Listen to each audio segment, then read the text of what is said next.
Hello YouTube family, welcome to my channel wonder and feast. আর আজকে আমাদের এই লং থাইল্যান্ড ট্রিপের লাস্ট দিন, তাই আজকে ফিফি আইল্যান্ডের যেই হোটেলটায় ছিলাম আন্দামান রিসর্ট, সেটা ছেড়ে আজকে বেরিয়ে পড়ব। তাই সকাল 11টা নাগাদ চেক আউট করে ওই হোটেলেই লাগেজ রেখে বেরিয়ে পড়লাম ফিফি আইল্যান্ডের ভিউ পয়েন্টসগুলো ভিজিট করতে। শুনেছিলাম এই ভিউ পয়েন্টগুলো খুবই সিনিক বিউটি রয়েছে, তাই মিস করতে চাইনি। প্রায় 1 ঘন্টা ধরে সিঁড়িতে উঠে এই ভিউ দেখার পর মনে হলো যে কষ্টটা সার্থকই হলো। আর এইখানে যেতে তোমাদের 1 ঘন্টা প্রায় সময় লাগবে, কারণ সিঁড়িগুলো যথেষ্ট স্টিপ। আর এটা হচ্ছে ফিফির ভিউ পয়েন্ট 3। এটা আমি যাইনি, এটা আমাদের একজন কলিগ আরও ভোরে ভিজিট করেছিল।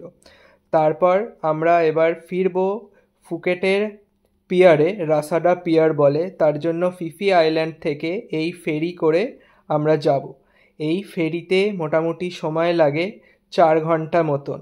আর এটা ছেড়েছিল ঠিক আমার যতটা মনে পড়ছে 12:30 নাগাদ এটা ছেড়েছিল, যেটা একদমই পারফেক্ট টাইম ছিল, কোনো লেট করেনি।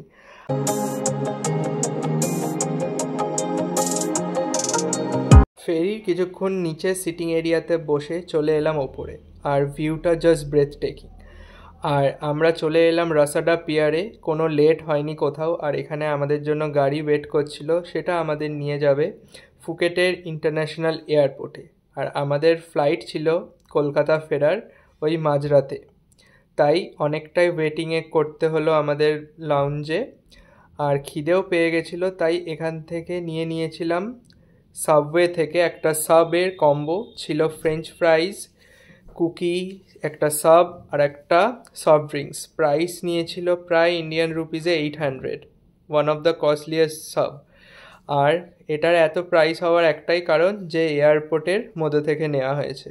আর আমাদের ফ্লাইট বোর্ড করতে বাসে করে নিয়ে গেছিলো।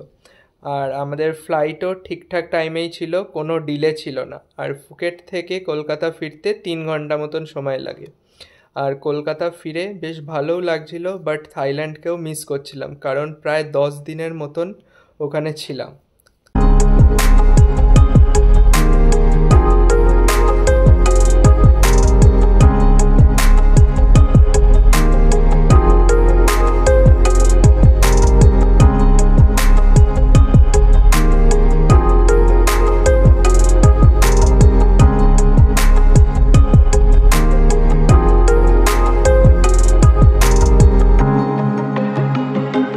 রাত 1টা-1:30 নাগাদ ইন্ডিয়ান টাইমে আমরা ল্যান্ড করলাম সিসিইউতে।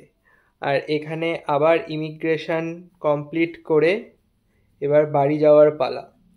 আর এই ব্লগটা ভালো লেগে থাকলে লাইক, শেয়ার অ্যান্ড সাবস্ক্রাইব করবেন।